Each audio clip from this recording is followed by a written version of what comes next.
խաղաղության պայմանագրի։ Հայաստանի համար վտանգավոր կետեր կան այնտեղ։ Հայաստանի համար որևիցե վտանգավոր տեղ չկա։ Ես դա ասում եմ բոլորի իլուր, որ բոլոր կետերը, ինչպես նաև վարչապետն է նշել, բոլոր կետերը երկկողմանի են։ Եթե ասում եք, որ վտանգավոր կետ կա, դա վտանգավոր է, մեկն է, թե ինչ-որ մեկը դա մեկնաբանի որպես վտանգավոր կետ, դա նույն հավասարաչափ վտանգավոր է Ադրբեջանի համար, որովհետև որևիցե բան դրա պատճառ, տեսեք, նախ եւ առաջ դրա մի մասը արդեն հայտնի է խոսակցությունների բան։ Երկրորդը, տեսեք, մենք գործ ունենք մի կողմի հետ, որին հաջորդական լեզվով ասած ամեն տեղ պատճառապետք որևիցե բան հայտարարելու եւ ինչ-որ ձևով խնդիրներ ստեղծելու։ Երբ որ ժամանակը եւ տրամաբանությունը կհասկանանք հրապարակելու եւ պահը կգա, բնական է ես հասկանում եմ, լսեք, չէ, հարցը ինչ է Ադրբեջանը կհրապարակի նոր մենք նախ դրա մեջ որևիցե մեկի, այսպես ասած, չիները չի ընկնում, հիմա ինչ-որ մեկը պետք է համաձայներ, չէ, մի րոպե, գոյություն ունի բան չէ, որ մեկը պետք է ի վերջո այդ բան, որ տենց ուղարկում ենք իրենք, մեզ են ուղարկում ենք իրանց, ինչ-որ մեկը պետք է ասել, լավ, այս փուլում, լավ, համաձայնենք այս բանում,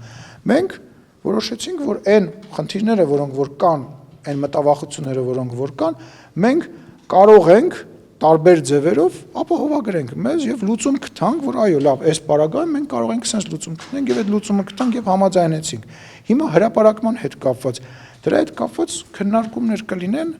միակողմանի մենք բան չենք ուզում անենք, որպեսզի եւս մեկ անգամ ցույց դնենք, որ Հայաստանը չի կրակում Ադրբեջանի վրա, որ Հայաստանը որևիցե տարածքային նկրտումներ չունի, որ Հայաստանը իր վստահությունը, որ ասում է զրոյին է մոտ, որ Հայաստանը վստահելի գործընկեր է միջազգային գործընկերների նաեւ համար, նաեւ մենք պետքա մեր միջազգային գործընկերների հետ ազնիվ եւ ուղիղ լինենք եւ ցույց տանք, որ մենք տենց ենք աշխատում, թե ինքը ինչ է անում, ինքը կարող է յուրաքանչյուր անկանխատեսելի քայլ անի, բայց մենք մեր տրամաբանությունը պետք է տանենք եւ այս հարցը ձեր օգտագործելով մի բան եմ ուզում ասեմ, էլի մենք այս վերջի տարիների ընթացքում կարողացել ենք նաեւ այս իրավիճակում օրակարգ ձևավորող եւ օրակարգի հետ համահունչ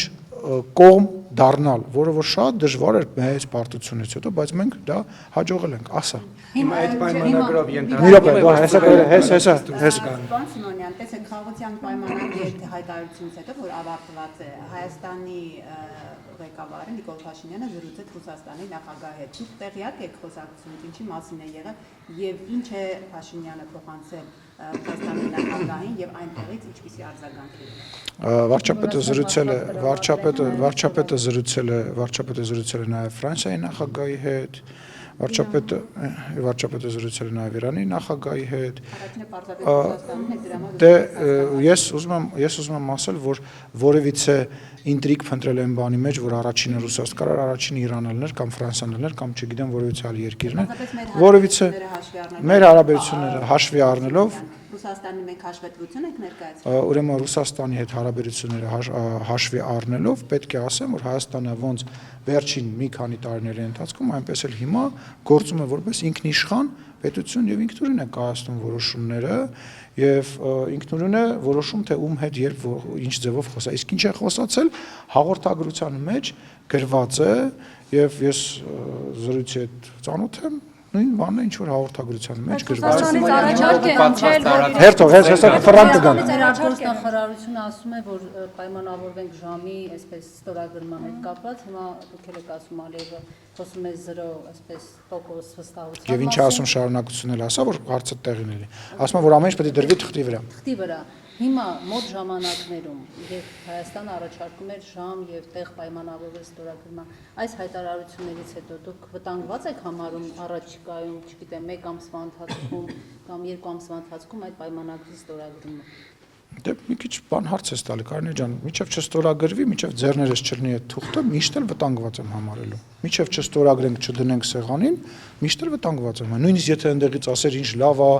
մենք շատ ուրախ ենք, եկեք հենց հիմա ստորագրենք, բայց օրը ժամը չեղած լինի, հələ ստորագրած չլինի, ես միշտ վտանգված եմ համարում։ Հնարավոր է վերանայվի երրորդ երկրների ներկայության այդ կետի հետ։ Չէ, փակ է, տեքստը փակ է։ Տեքստը այլևս երկու կողմի համար փակ է։ Խոսակցությունը ավարտված է, տեքստը փակված է։ Հերթով սենց ֆռում են գանք, ֆռան գանք։ Ենթադրել, որ առասարակ ցանկություն չկա այդ պայմանագիրը ստորագրելու, որովհետև երբ համաձայնեցվեց կետերը, անմիջապես հաջորդեց Հաջիևի հայտարարությունը, որ հավելյալ փաստաթղթեր են պետք է փոխհատուցում Հայաստանը պահանջի։ Հիմա Հայաստանը տրամադրի Ադրբեջանի իբրև թե 30 տարի Ես կարող եմ հենվել միայն այն բաների վրա, որոնք որ դրված են սեղանին, թե ով ինչ հայտարարություն կանի, ասենք մեր, չգիտեմ, падգամավորներն էլ հաճախ ունես հայտարարություն։ Հիմա վարչապետը 5 հատ խորհրդական ունի, կարող շաբաթը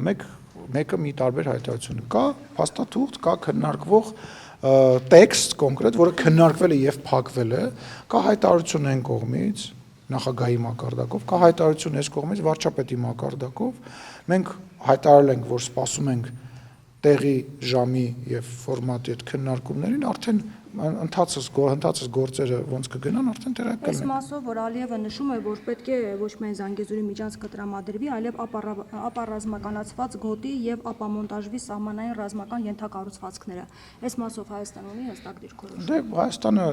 հստակ իր դիրքորոշումը վաղուց արտահայտել է, մենք ասել ենք, որ բոլոր ճանապարհները պատրաստ ենք հենց վաղը բացել եւ կոմունիկացիաները բոլոր պետք է բացվեն տարածաշրջանում եւ դա ինչպես միշտ ինչպես բոլոր փաստաթղթերում է երկկողմանի տրամաբանության մեջ պետք է լինի իսկ սահմանների հետ կապված ապառազմականացված գոտի նաեւ կարող ենք համարել այն գոտին, որը օրինակ ունենք այսօր Կիրանցի տարածքում, որտեղ կանգնած են սահմանապահները ամբողջ երկայնքով Հայաստանի եւ Ադրբեջանի սահմանում պետք է կանգնած լինեն սահմանապահները եւ այս սահմանազատումից հետո Դե սահմանազատումը ընթացքի մեջ է։ Դե հիմա ասում եմ, միջև լինի մի քանի տարի կանցնի։ Դե միջև լինի, դե շատ բան են ցանկանում, թե ցանկանում, մենք էլ ենք շատ բան ցանկանում, դրա համար քննարկում ենք։ Պարոն Սիմոնյան, քիչ առաջ ասացիք, որ այս Ադրբեջանի տարածված ապատեղեկատվության ֆոնին ԵՄ դիտորդները արձանագրել են, որ ամեն ինչ խաղաղ է։ Հիմա խաղաղության պայմանագրում, երբ երրորդ երկրների ուժի տեղակայման բացակայության կետը հանվում է, արդյոք սա չի նշանակում, որ Ադրբեջանին հնարավորություն է տրվում, այսպես դաշտ է ստեղծվում, որ հրադադարի ռեժիմը պարբերաբար խախտի, ագրեսիայի ֆոն ստեղծի եւ նմանատիպ ապատեղեկատվություն տարածի։ Նախ եւ առաջ հիմա եկեք ֆիքսենք, որ եթե Ադրբեջանին այդքան անհանգստացնում են Եվրոմիության դիտորդները քաղաքացիական, ինքն է այդ դիտորդներին այլևս պահում Հայաստանի եւ Ադրբեջանի սահմանը, որովհետեւ այն պահից սկսված, երբ որ ինքը կստորագրի, մեր պայմանավորվածությունը կմտնի կողմանի մեջ, ուժի մեջ։ Երկրորդը, եթե խաղաղության պայմանագիրը ստորագրելուց հետո էլի պետք է հարձակում տեղի ունենա Հայաստանի Հանրապետության վրա, եվրոդիտորդների ներկայության ժամանակ էլ տեղի կունենա այդ հարձակումը։ Ինչ տարբերություն։ Եթե փաստաթուղթ է ստորագրում, պայմանական գնում ես, չգիտեմ, Եվրոմիության ղեկավարների ներկայությամբ կամ չգիտեմ, ինչ որ երկրների նախագահների ներկայությամբ, վկայությամբ իդեպ տենց բան գոյություն ունի, տենց կարգավիճակ կա դիվանագիտության մեջ, որ ինչ որ երկրի ղեկավարներ կամ ղեկավար վկա է հանդիսանում, գնում ստորագրում ես եւ հետո հարձակվում ես Հայաստանի վրա, եթե դա ի վիճակի ես անելու եւ կարող ես քեզ ցույց տալ, եվրոդիտորդների վրա էլ կկարակեն, կհարձակվեն։ Պարոն Սիմոնյան, հնարավոր է, որ Հայաստանը որպես խաղաղության պայմանագրի ստորագրման նախապայման Ադրբեջանին ներկայացնի մեր գերիների այնտեղ պատանդարված անձանց հետ վերադարձի հարցը։ Ես կրկնում եմ, որ այդտենց մի հատ միտք, մոտավոր այդտենց միտք Վարդան Օսկանյանն էր ասել, նման բան ասելը նշանակում է բանակցությունները եւ այն ինչ որ կատարվում է մտցնել փակուղի եւ իրավիճակը ուղղակի սրել եւ դա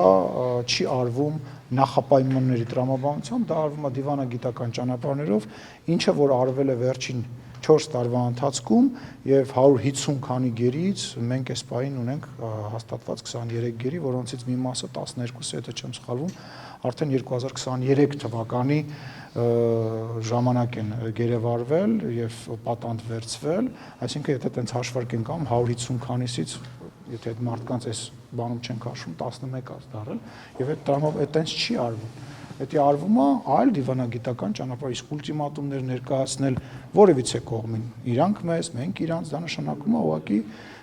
վերահաստատել այն ինչ որ անում է այսօր մեր պետության դեմ աշխատող որոշ կողմեր եւ մարդիկ։ Պարոն Սիմոնյան, Ամերիկայի կողմից